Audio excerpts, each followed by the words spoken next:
ওম শান্তি। আজ 10ই মে 2025। বাপদাদার মধুর মহাবাক্য।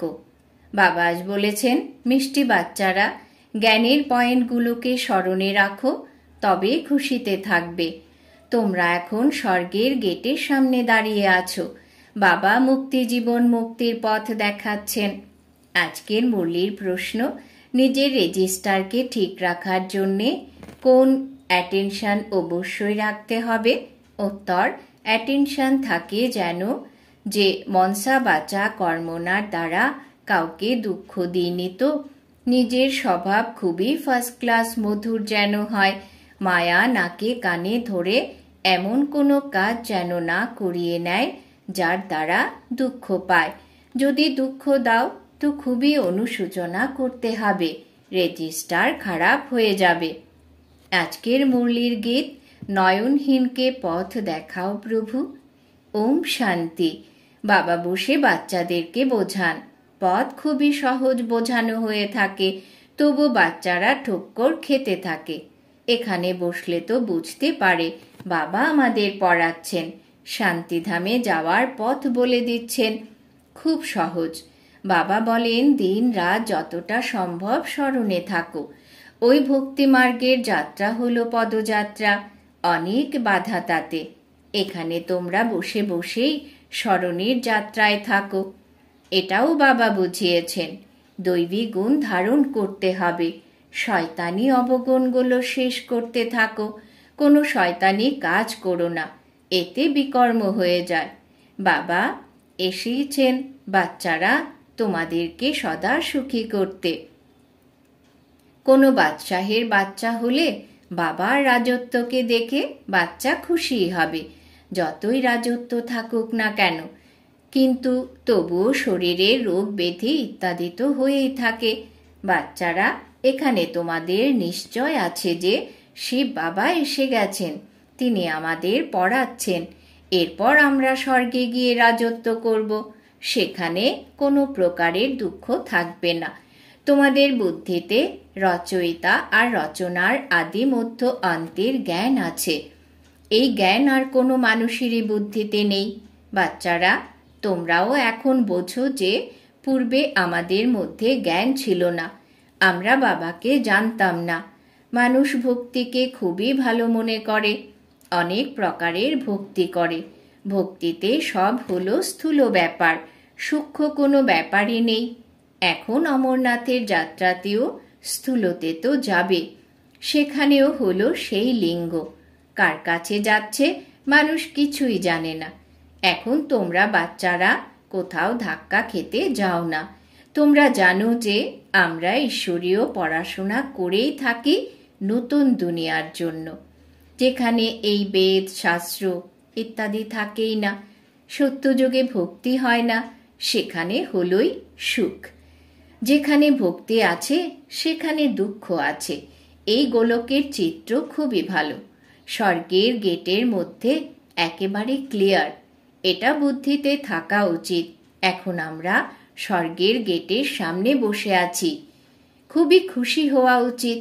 বাচ্চারা, তোমরা এই জ্ঞানের পয়েন্টগুলোকে স্মরণ করে খুবই খুশিতে থাকতে পারো।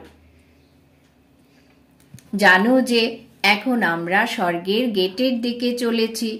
সেখানে খুব কম সংখ্যক মানুষ থাকে। এখানে কত প্রচুর পরিমাণে মানুষ আছে, কত ধাক্কা খেতে থাকে। দান পুণ্য করা, সাধুদের পেছনে বিভোর হয়ে ঘোরা, কত কিছু আছে। তবুও ডাকতে থাকে, প্রভু নয়নহীনকে পথ দেখাও। পথ সর্বদা মুক্তি জীবন মুক্তির চাওয়া হয়। এটা হলো পুরনো দুঃখের দুনিয়া, সেটাও তোমরা জানো। মানুষের জানাই নেই। কলিযুগের সময়কাল 1000 বছর বলে দেয়, বলে বিচার অন্ধকারে থাকে। তোমাদের মধ্যেও নম্বর অনুযায়ী থাকে, যারা জানে যে বরাবরই আমাদের বাবা রাজযোগ শেখাচ্ছেন। যেরকম ব্যারিস্টারি যোগ, ইঞ্জিনিয়ারিং যোগ হয়, যারা পড়াশোনা করে তাদের টিচারের কথাই মনে থাকে। ব্যারিস্টারির জ্ঞান দ্বারা মানুষ ব্যারিস্টার হয়ে যায়। এটা হলো রাজযোগ। আমাদের বুদ্ধি যোগ যুক্ত থাকে পরমপিতা পরমাত্মার সাথে। আমাদের তো খুশিতে একদম পারদ তুঙ্গে উঠে থাকা উচিত। খুবই মধুর হতে হবে, স্বভাব খুবই ফার্স্ট ক্লাস হওয়া উচিত।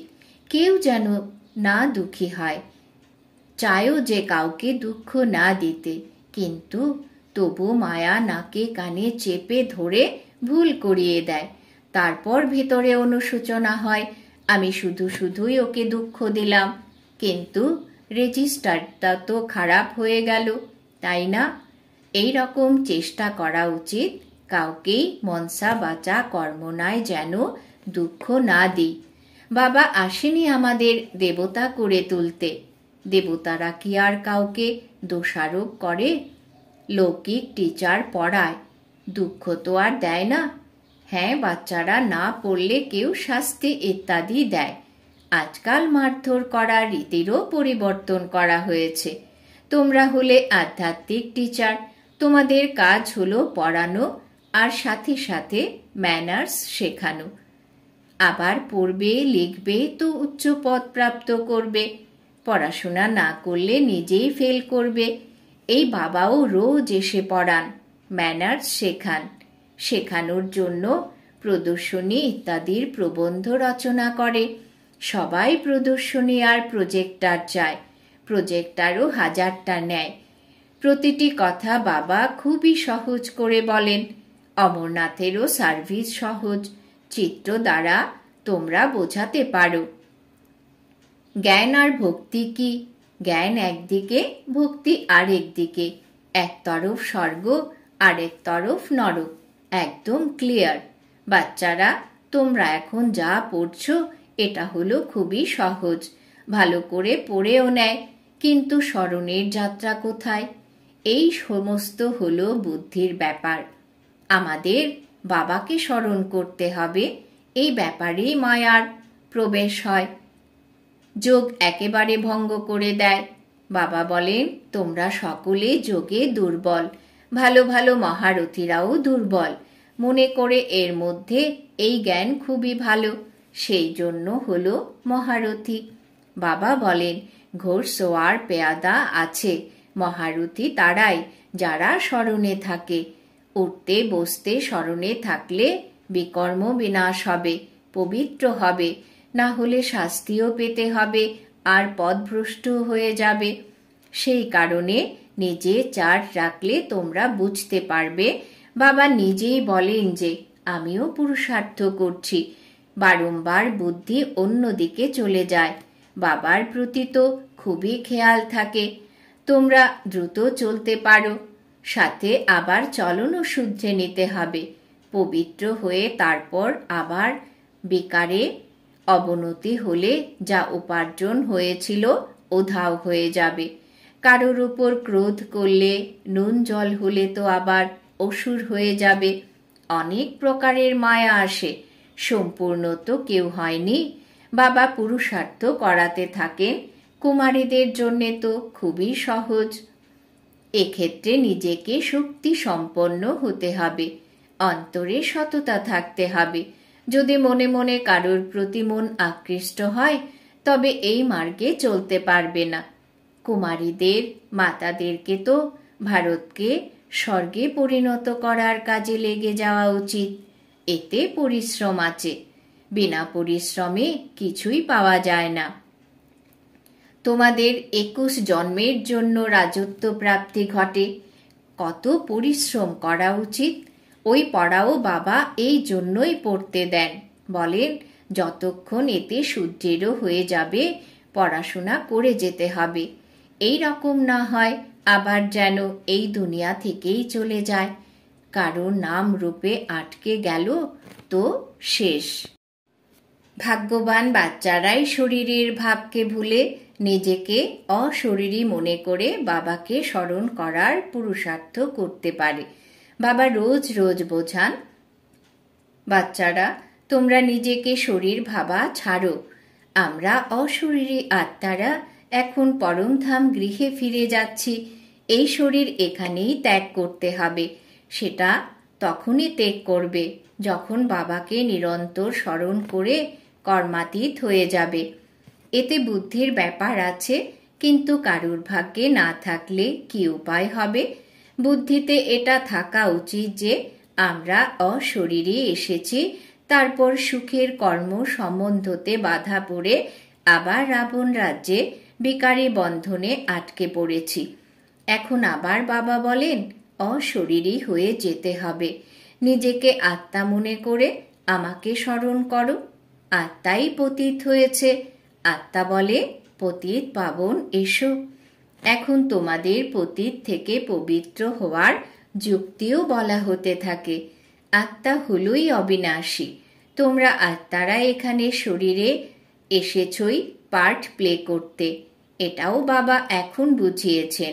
যাদের কল্প পূর্বে বুঝিয়েছিলেন তারাই আসতে থাকে। এখন বাবা বলেন কলিযুগে সম্বন্ধ ভুলে যাও, এখন তো ফিরে যেতে হবে। এই দুনিয়ায় শেষ হয়ে যাবে, এর মধ্যে কোনো সার নেই, তাই তো ধাক্কা খেতে থাকে। ভক্তি করে ভগবানের সাথে মিলিত হওয়ার জন্য মনে করে ভক্তি খুব ভালো, খুব ভক্তি করলে ভগবানকে পাওয়া যায় আর তিনি সদ্গতিতে নিয়ে যান। এখন তোমাদের ভক্তি সম্পূর্ণ হচ্ছে। তোমাদের মুখ থেকে হে রাম, হে ভগবান, ভক্তির এই শব্দ বের হয় না। এটা বন্ধ হয়ে যাওয়া উচিত। বাবা শুধু বলেন আমাকে স্মরণ করো। এই দুনিয়াই হলো তমপ্রধান, শতপ্রধান সত্যযুগে থাকে। সত্যযুগ হলো আরোহণ কলা, আবার অবরোহণ কলা হয়। ত্রেতাকেও বাস্তবে স্বর্গ বলা হয় না। স্বর্গ শুধুমাত্র সত্যযুগকেই বলা হয়। বাচ্চারা, তোমাদের বুদ্ধিতে আদি মধ্য অন্তের জ্ঞান আছে। আদি অর্থাৎ শুরু, মধ্য হাফ, তারপর অন্ত। মধ্যবর্তী রাবণ রাজ্য শুরু হয়। বাবা ভারতেই আসেন। ভারতই পতিত আর পবিত্র তৈরি করে। 84 জন্ম ভারতবাসী নেয়। এছাড়া তো নম্বর অনুযায়ী বিভিন্ন ধর্মের লোকেরা আসে। বৃক্ষ বৃদ্ধি পায়, আবার ওই সময়ে আসবে, এই কথা আর কারুর বুদ্ধিতে নেই। তোমাদের মধ্যেও সকলে ধারণ করতে পারবে না। এই 84 জন্মের চক্র বুদ্ধিতে থাকলে তখনও খুশিতে থাকে। এখন বাবা এসেছেন আমাদের নিয়ে যেতে। সত্যিকারের প্রিয়তম এসেছেন, যাকে আমরা ভক্তিমার্গে প্রচুর স্মরণ করতাম। তিনি এসেছেন আমাদের অর্থাৎ আত্মাদের ফিরিয়ে নিয়ে যেতে। মানুষ মাত্রই এটা জানে না যে শান্তিও কাকে বলা হয়। আত্মা তো হলই শান্ত স্বরূপ। এই অর্গানস প্রাপ্ত হয়, তখন আবার কর্ম করতে হয়। বাবা যিনি হলেন শান্তির সাগর, তিনি সবাইকে নিয়ে যান, তখন সকলের শান্তি প্রাপ্ত হবে। সত্যযুগে তোমাদের শান্তিও থাকবে, সুখও থাকবে। বাকি সব আত্মারা চলে যাবে শান্তিধাম। বাবাকেই শান্তির সাগর বলা হয়। এটাও অনেক বাচ্চা ভুলে যায়, কারণ দেহ অভিমানে থাকে। দেহি অভিমানী হয় না। বাবা তো সকলকেই শান্তি প্রদান করেন। চিত্রে সঙ্গমে গিয়ে দেখাও, এই সময় সব হলো অশান্ত। সত্যযুগে তো এত ধর্ম হবেই না, সব শান্তিতে চলে যাবে। সেখানে মন ভরে শান্তি পাওয়া যাবে। তোমাদের রাজত্বের শান্তিও আছে, সুখও আছে। সত্যযুগে পবিত্রতা, সুখ, শান্তি সব আছে তোমাদের। মুক্তিধাম বলা হয় সুইট হোমকে। সেখানে পতিত দুঃখী কেউ থাকবে না। দুঃখ সুখের কোনো ব্যাপারই নেই, তাই শান্তির অর্থ বোঝে না। রানীর হারের উদাহরণ দেওয়া আছে না? এখন বাবা বলেন শান্তি সুখ সব নাও, আয়ুষ্মান ভব। সেখানে কায়দা অনুসারে বাচ্চাও হবে। বাচ্চা পাওয়া যাবে, তার জন্য পুরুষার্থ করতে হবে। শরীর ছাড়ার টাইম হয়ে থাকলে সাক্ষাৎকার হয়ে যায়, আর শরীর খুশিতে ছেড়ে দেবে। যেরকম বাবার খুশি থাকে, শরীর ত্যাগ করার পর আমি এটা হব। এখন পড়াশোনা করছি। তোমরাও জানো যে আমরা সত্যযুগে যাব। সঙ্গমেই তোমাদের বুদ্ধিতে এটা থাকে, তাই কত খুশিতে থাকতে হবে। যত উচ্চমানের পড়া ততই খুশি। আমাদের ভগবান পড়াচ্ছেন, এই অবজেক্ট সামনে থাকলে তো প্রচুর খুশি হওয়া উচিত, কিন্তু চলতে চলতে পড়ে যায়। তোমাদের সার্ভিস তখনই বৃদ্ধি পাবে যখন কুমারীরা ময়দানে আসবে। বাবা বলেন, নিজেদের মধ্যে নুন জল হইও না। যখন জানো যে আমরা এমন দুনিয়াতে যাব সেখানে বাঘে ছাগলে একসাথে জল পান করে, সেখানে তো প্রতিটি জিনিস দেখলেই মন খুশি হয়ে যায়। নামই হলো স্বর্গ। তাই কুমারীরা লৌকিক মা বাবাকে বলুক, এখন আমরা সেখানে যাওয়ার প্রস্তুতি নিচ্ছি, পবিত্র তো অবশ্যই হতে হবে। বাবা বলেন, কাম হলো মহাশত্রু। এখন আমি যোগিনী হয়েছি, সেই কারণে পতিত হতে পারছি না। কথা বলার তীক্ষ্ণ বুদ্ধি চাই। এই কুমারীরা যখন বের হবে তখন দেখবে কত তাড়াতাড়ি সার্ভিস হচ্ছে। কিন্তু দরকার নষ্ট মোহ হওয়ার। একবার মরে গেল তো আবার স্মরণে কেন আসবে? কিন্তু অনেকের বাড়ি, বাচ্চা ইত্যাদি কথা মনে আসতে পারে, বাচ্চা ইত্যাদির স্মরণ আসতে থাকে। এরপর বাবার সাথে কিভাবে যোগযুক্ত হবে? এক্ষেত্রে তো এটাই বুদ্ধিতে যেন থাকে যে আমরা হলাম বাবার, এই পুরনো দুনিয়া শেষ হতে চলেছে। বাবা বলেন, আমাকে স্মরণ করো। আচ্ছা, মিষ্টি মিষ্টি হারানিধি বাচ্চাদের প্রতি মাতা পিতা বাপদাদার স্মরণের স্নেহ সুমন আর সুপ্রভাত। আত্মাদের পিতা তার আত্মারূপী বাচ্চাদেরকে জানাচ্ছেন নমস্কার। আমরা আত্মারূপী বাচ্চারা আমাদের মাতা পিতা বাপদাদাকে জানাই অনেক অনেক স্মরণের স্নেহ সুমন, সুপ্রভাত, নমস্কার। ধারণার জন্যে মুখ্য সার: 1. নিজের উচ্চ ভাগ্য তৈরি করার জন্য যতটা সম্ভব অশরীরী হওয়ার অভ্যাস করতে হবে। শরীরের ভাব একদম ভুলে যেতে হবে। কারণ নাম রূপ স্মরণে যেন না আসে, এই পরিশ্রম করতে হবে। 2. নিজের আচরণের চার্ট রাখতে হবে। কখনোই আসরিক আচার আচরণ করতে নেই। হৃদয়ের সত্যতার দ্বারা নষ্ট মোহ হয়ে ভারতকে স্বর্গ করে তোলার সার্ভিসে নিযুক্ত হতে হবে। বরদান: বাবাজ বরদান দিয়েছেন, মায়ার রয়্যাল রূপের বন্ধনগুলির থেকে মুক্ত বিশ্বজিৎ জগৎজিৎ ভব। মায়ার রয়্যাল রূপের বন্ধনগুলির থেকে মুক্ত বিশ্বজিৎ জগৎজিৎ ভব। বিস্তার: আমার পুরুষার্থ, আমার ইনভেনশন, আমার সার্ভিস, আমার টাচিং, আমার গুণ ভালো, আমার নির্ণয় শক্তি খুব ভালো। এই আমার ভাবই হলো রয়্যাল মায়ার রূপ। মায়া এমন জাদু মন্ত্র করে দেয় যে অন্যের জিনিসকেও আমার বানিয়ে দেয়। এই জন্য এখন অনেক বন্ধনগুলো থেকে মুক্ত হয়ে এক বাবার সম্বন্ধে এসে যাও, তাহলে মায়াজিৎ হয়ে যাবে। মায়াজিতই প্রকৃতিজিৎ, বিশ্বজিৎ বা জগৎজিৎ হয়। তারাই 1 সেকেন্ডের অশরীরী ভবর ডাইরেকশনকে সহজ আর শত কাজে লাগাতে পারে। স্লোগান: বিশ্ব পরিবর্তক হলো সে যে কারোর নেগেটিভকে পজিটিভে পরিবর্তন করে দেয়। বিশ্ব পরিবর্তক হলো সে যে কারোর নেগেটিভকে পজিটিভে পরিবর্তন করে দেয়। আজকের সমান আমি বিশ্বজিৎ জগৎজিৎ আত্মা। আজকের জন্য অব্যক্ত ইশারা। আত্মিক রয়্যালিটি আর পিউরিটির পার্সোনালিটি ধারণ করো। তোমাদের স্বস্বরূপ হলো পবিত্র। স্বধর্ম অর্থাৎ আত্মার প্রথম ধারণা হলো পবিত্রতা। স্বদেশ হলো পবিত্র দেশ, স্বরাজ্য হলো পবিত্র রাজ্য। এর স্মরণিক হলো পরম পবিত্র পূজ্য। কর্মেন্দ্রিয়ের অনাদি স্বভাব হলো সুকর্ম। ব্যাস, এগুলোই সদা স্মরণে রাখো, তাহলে পরিশ্রম আর হঠকারিতা থেকে মুক্ত হয়ে যাবে। পবিত্রতা বরদান রূপে ধারণ করে নেবে। ওম শান্তি।